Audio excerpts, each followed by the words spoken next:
Hi, everyone, and welcome to Studio Wesley Live. I am not your typical host, Derek Scott III. I'm Allison. I've been on all the episodes so far. Derek is not here today, so I'll be filling in as host. So I'll just start by introducing you to our panel today. So, Sid, go ahead and tell us, how are you doing? What are you drinking? All the things. Yeah, I'm doing good. I'm sitting in my office. I'm drinking water, the good old water. I wish I was drinking, I don't know, something else, but I have an issue with drinking not enough water. So here we are. I'm trying to do better. But yeah, I'm chilling. Yeah, we're glad you're here. This is Sydney's first episode with us. So, joining us today in place of, we have two people joining us today. So, Sydney is in place of one of those people, and we also have another guest. But Neil, go ahead and tell us how you are, what you're drinking. Yeah, I'm doing pretty good. Just here chilling in the house as always, and I am having, probably for the first time, an Olipop cream soda. I forgot where my camera was, but got that and some water because hydration is important. I'm a big fan of Olipop. I've never had the cream soda one though. And our next guest has never been on the show before. Tess, how are you? What are you drinking? I'm good. I'm a little tired, which is weird because I slept for like 9 hours last night. But I am, oh my gosh, it's stuck to the coaster. I have a little iced coffee. Where's my camera? There we go.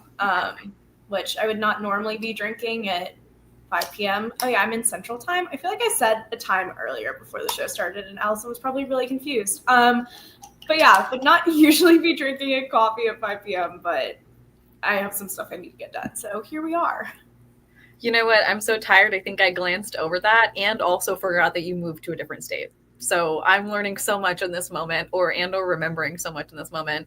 I'm doing okay. I'm also very tired. A great first episode for me to be hosting when my eyeballs are barely awake right now, barely open. But I'm drinking a Coke Zero. Grace isn't here, so I feel like I gotta rep the Coke for Grace. And then I'm also pretending like I'm drinking this water because I also don't drink enough water, Sid. So I'm trying my best. But glad you all are here. Excited for today's episode. It's going to be a little different just because we have different faces and new things going on. But we'll go ahead and we'll go into highlights of the week.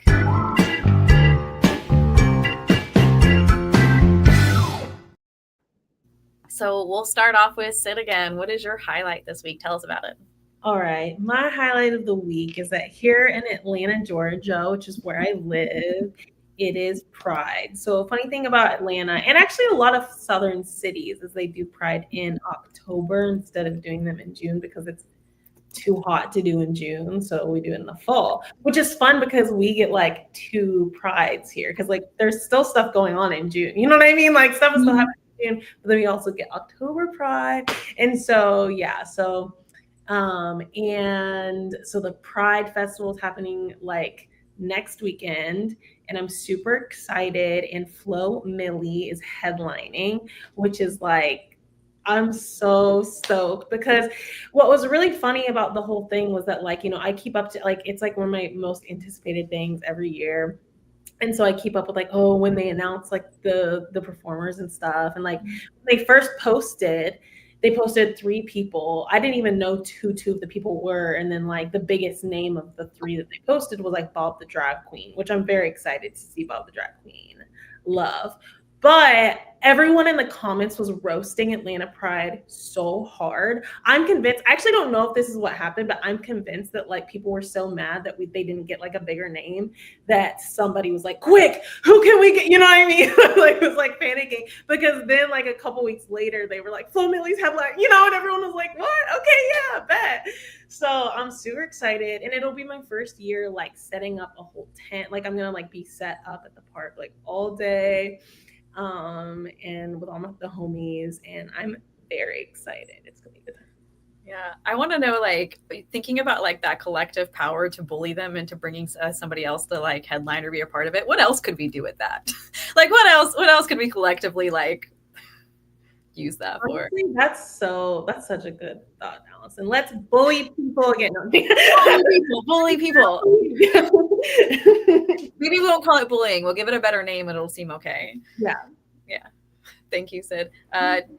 Oh, Tess, I see you unmute. Are you adding it, or are you I was gonna say Dallas also does. So we have like our big Pride Festival in June, and then like all the suburbs and things will sporadically do them, but it's the same thing where I'll randomly see like, oh, this weekend Pride Festival, and I'm like, didn't that happen? But yeah, who knows? The hot thing makes sense though. I've never thought about that before, but that makes sense. I also think there's one up in Jax this weekend as well. So I think it is kind of, yeah. All right. Neil, you want to share your highlight? Yeah, absolutely. And the Jax one happened today. Or at least there was one happening today in the Five Points and Riverside area. Yeah, so my highlight, as for Sid and Tess, if they don't know, all of my highlights are trying to be about local business things happening in Jax or fun things.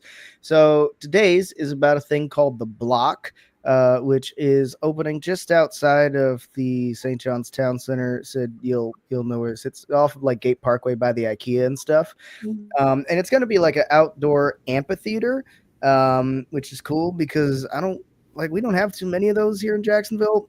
But the best thing about it is that it is going to be populated like by local restaurants that are going to be operating out of like shipping containers. So Chancho King, which a couple of years ago used to be a food truck, and now they're celebrating like 2 years of brick and mortar. They're going to have a second location out there. There's a local barbecue joint called the Bearded Pig, who's going to have a bearded piglet. So that's going to be pretty fun. And there's a couple of places that are maybe somewhat newer that I don't know. But it's just cool that we're going to be getting like, an outdoor amphitheater thing, dog park as well. My only issue with like that whole vibe is because sometimes like that whole area of town is just very corporate, and it definitely feels like big corporate. And they tore down some forests to build some stuff there, so it's just like but I'm like, it's cool. Some of my friends have more jobs and stuff, and it's also great because it often feels like all of the really cool places in Jacksonville are like closer to the river, like they're either on one side of the river or the other. So to have places like Bearded Pig and Chancho, which are in like, this side of the river and this side, like respectively, to have one like over there where all the boring stuff is, that's cool. So that's my highlight.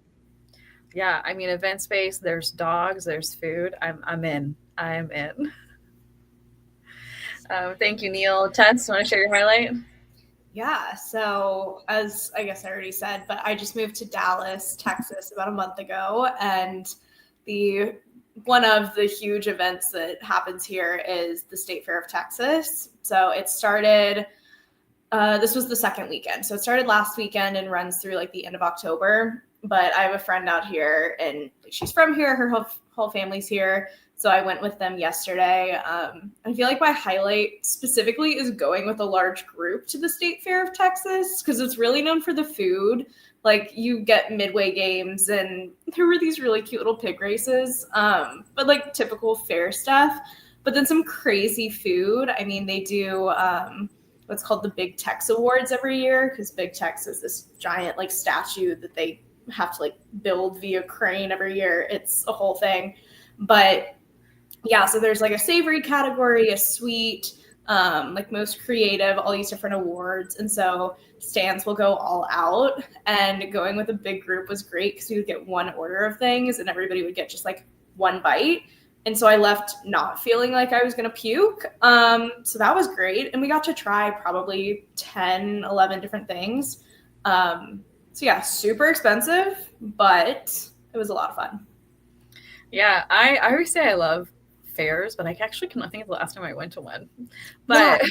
And they were asking me like, don't you have a state fair in Florida? And I'm like, we do, but it's not like, it's just kind of traditional fair food. I feel like you get your corn dog, you get your funnel cake, and that's about it. Yeah. But I'm trying to think what the craziest things we had yesterday. I didn't have these, but they had like deep fried deviled egg sliders with like bacon and a beef patty.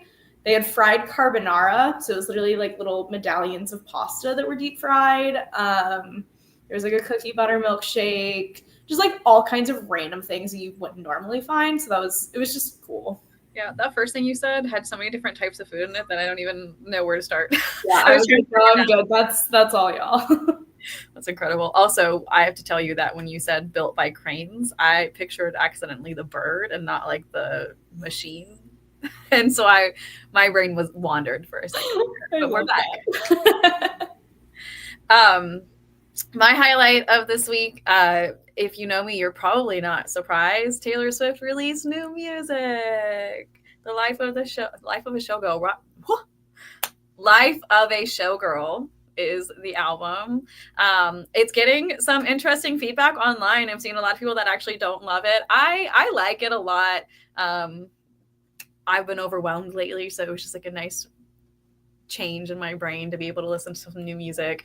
I went and got the vinyl, and then I like set up the whole scene and just kind of relaxed for a little while and listened to it. So I'm a big fan. It was a good time. I feel like I needed new music, and I was very excited for it. So all the things, it's got different vibes than usual.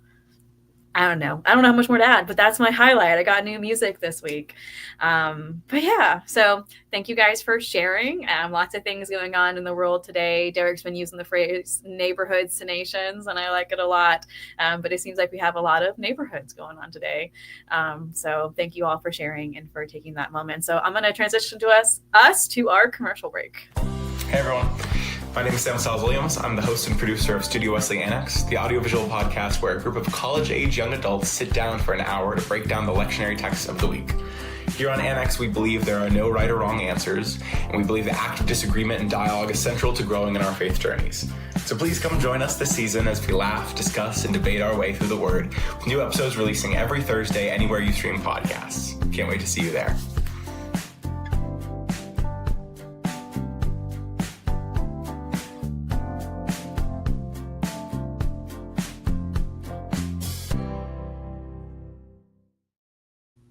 I love the commercial because it feels like for just a moment that Sam has joined us for this episode. But all that to say, if you have not been watching Studio Wesley Annex, highly recommend it. It's a great space to be in with our interns and our staff. So hosted by Sam. We are moving into our second segment of the night, Studio Wesley Cafe.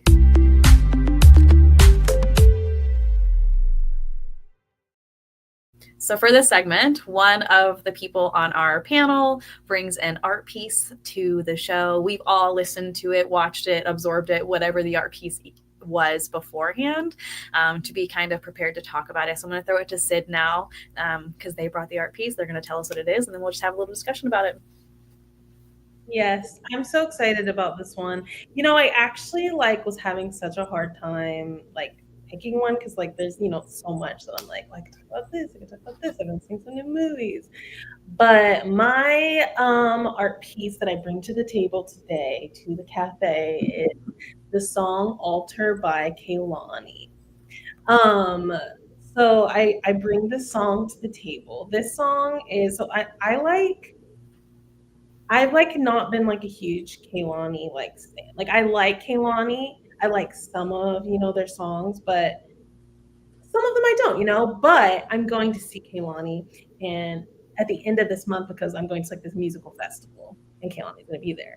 And so I'm going with a bunch of hardcore Kehlani stans, and I'm not about to embarrass myself. I need to get educated. I need to you know what I mean? So I've been listening to Kehlani lately.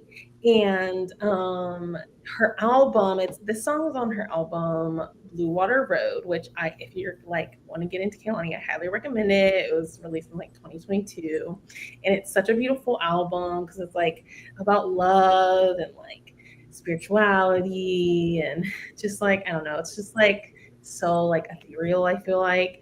But this song specifically has been on repeat, and I think it's I don't know, it gives me almost every time I listen to it, I get goosebumps, when you have that song, you're just ooh, it's just scratches my brain. And I think it's part of it because of the way it sounds. It just sounds so happy and but also kind of I don't know, I keep saying ethereal, but it has this kind of spaciness to it that I really like. And this beat that's just very comforting. But then the words are kind of really make me really reflect. I think the song is about Kehlani's altar and about her ancestor, who she's kind of summoning and connecting with through her altar, through like lighting a candle, through the photo that she's put of her ancestor on the altar. And so it's just about like creating that intentional space, like connecting with your ancestors and like creating the feast and like inviting that kind of presence. And I felt like that, like listening to the song, I think particularly is connecting with me lately, because that's kind of like a journey I think I've been on for a little bit, is like learning how to like expand my spiritual practice past like some of the things that I was taught growing up. You know, I grew up very like evangelical Christian, and so we had a very like kind of strict spiritual practice. But I went on this like, you know, actually Allison and I went on this retreat, and oh, how long ago was it? It was a while ago. Over a year at least. Yeah. Like April 24 maybe? Yeah, and it was so impactful to me. We went to this retreat in Oregon, to this like kind of like land project that this indigenous family had, where they would like host people and kind of like teach them about like indigenous like philosophy essentially.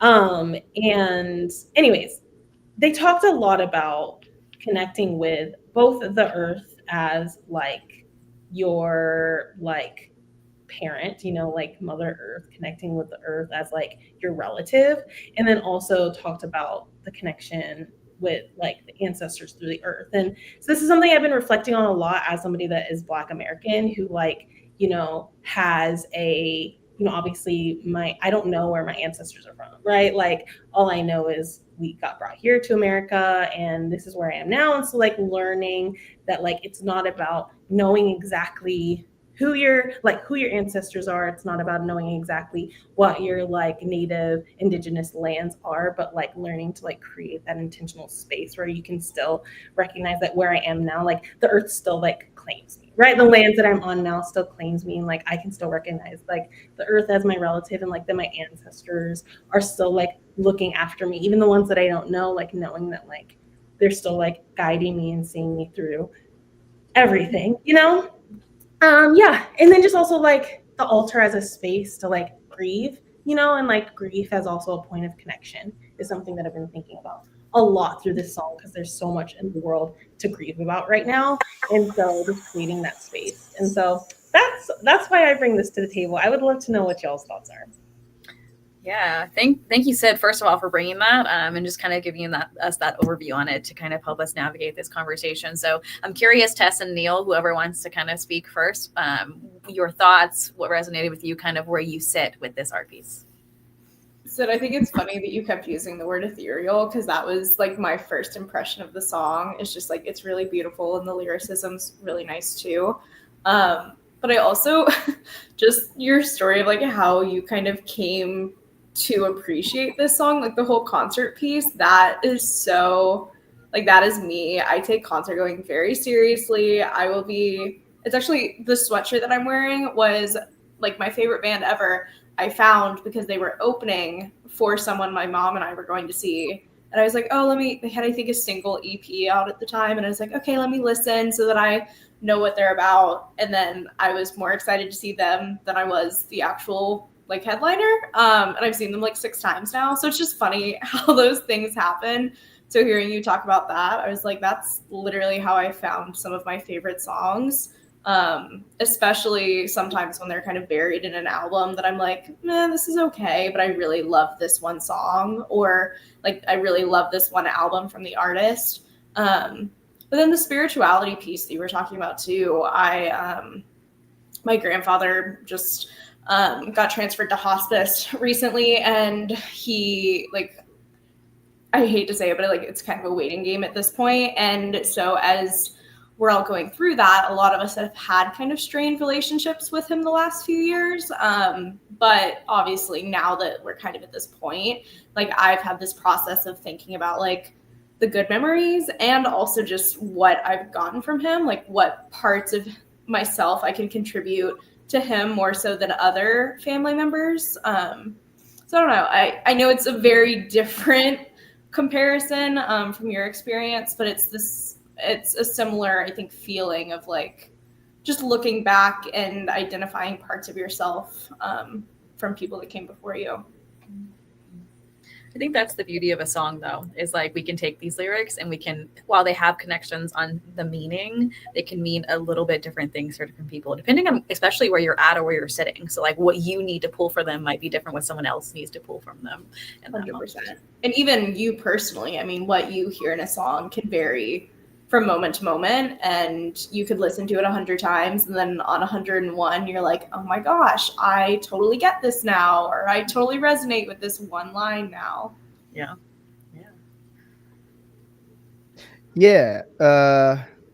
So many places.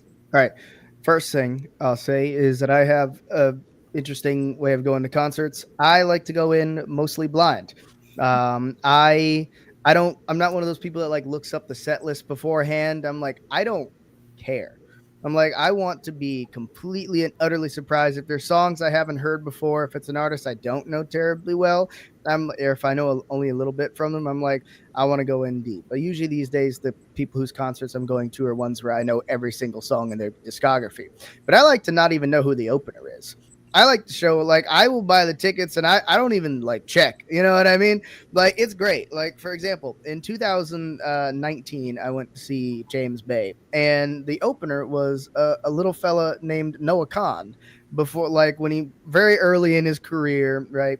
But a couple notes about Altered. One, from a music production standpoint, what I really love about it is how so many of the background musical elements are like kind of staccato-y, you know what I mean? Like like they're not holding on anything for very long, you know, like the kick is just and then it's dead, you know, the bass is just doing a doo-doo, doo-doo, you know, the little hi-hat is just like but her vocals just kind of like ebb and flow over the top of like this solid ground that's behind it, and the rest of the production on it, like I feel like that's part of what makes it so satisfying in a way. It's got like a sort of similar vibe to some of SZA's music that I like, you know, really love. Or oh god, I'm remembering a time when like Sunflower by Post Malone was dominating the charts after Enter the Spider-Verse was out, and that's like kind of in the same sort of neighborhood, you know. I think what really is what people, they like, it's these really solid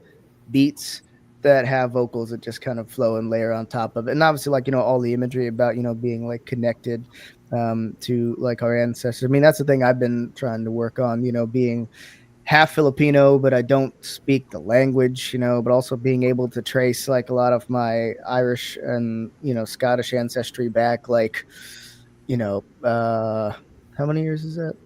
A lot of years, basically like to the 14, somewhere between the 14 and 1600s, I forget. But just trying to like, yeah, like, you know, connect with like these two different sides of like, you know, my culture that are kind of been lost a little bit on me over the years, and figure out exactly who I am and like, you know, where I came from is just a really important thing. But yeah, no, I love the song. I've actually been listening to it very quietly the whole time we've been talking, so this is kind of a good vibe right now. So it's but yeah, no, killer pick, Sid. Neil is actively embracing the Studio Wesley Cafe piece as we are discussing the Studio Wesley Cafe piece. I think it's played about 6 times now. Fully immersed. It's an immersive experience here on Studio Wesley Cafe. Yeah, no, I love that. I definitely think that like I think like the beat of it pulled me in for sure from the beginning. Like the way it sounded, and then I had to do a few listens on like the words to kind of pull into those meanings. And so I think that like for me, when it came to this song, and I think this is part of that, like, you know, we all might pull like slightly different things out of it. I'm planning a wedding. I'm getting married. And part of that is I spend a lot of time thinking about the people who I want there but cannot physically be there. So I've spent a good amount of time thinking about the ways that like, how do I feel their presence, or how do I know that they are there, even though they're not going to be sitting in a chair with us, right? And so I was listening to this song, and that like presence was super heavy over me. But like almost in like a different way, because I feel like I've spent a lot of time being sad over it, whereas this song helped me like kind of flip the narrative a little bit in my head, just because there are certain things that I'm like I've been trying to pull in, right? So like I'm looking at the lyrics of like, if I set a flame and I call your name, I'll fix you a plate, can go to dinner, we can share a meal your way, I'll play the songs I used to play. So thinking about those ways that like I can honor people and bring people into it, that I want there. I don't know. I feel like it pulled into a little bit of a different meaning for me just because of those things that like I'm actively working through in my life right now. So I appreciated it because I think it took those like, oh my gosh, I'm so sad they're not going to be there. And it kind of like flipped it to like, well, they are though. And I think it's more of me finding those ways to like include them in that night that help me feel that. But I don't know. I loved this. I loved this song a lot. And I'm very thankful, Sid, that you brought this before us today. Oh, I'm feeling really sappy today. So literally all three of you at certain points when you're talking, I was like, I'm tearing up. I don't know what's going on.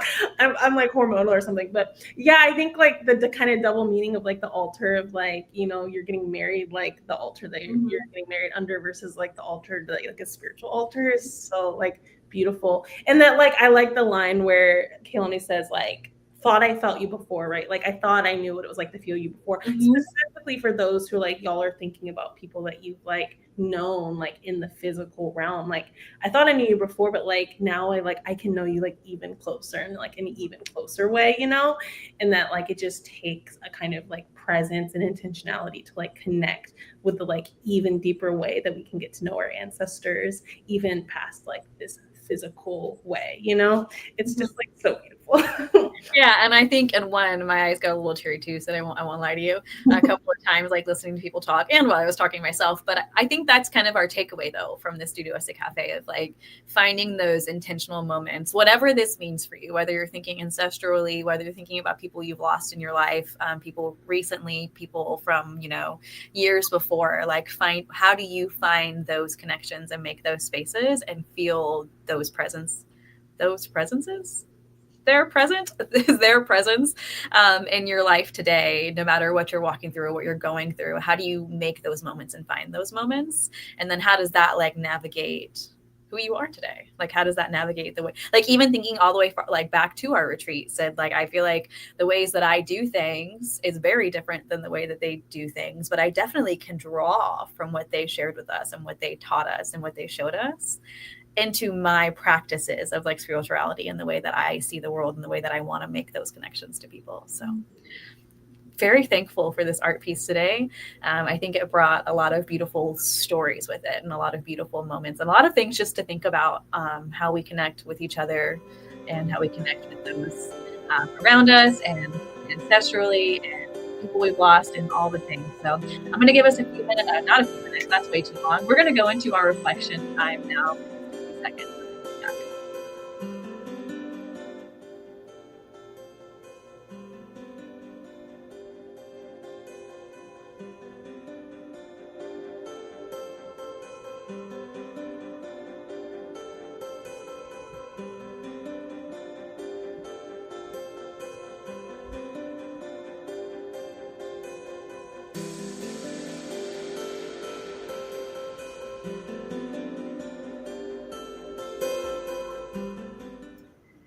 So we usually have like a little closing segment that happens now, and Derek typically leads that. So since Derek is not here with us tonight, he still wanted to be included. / I asked him to be included and made him make this video. He still did our closing. So we're going to transition to that and let Derek close us out.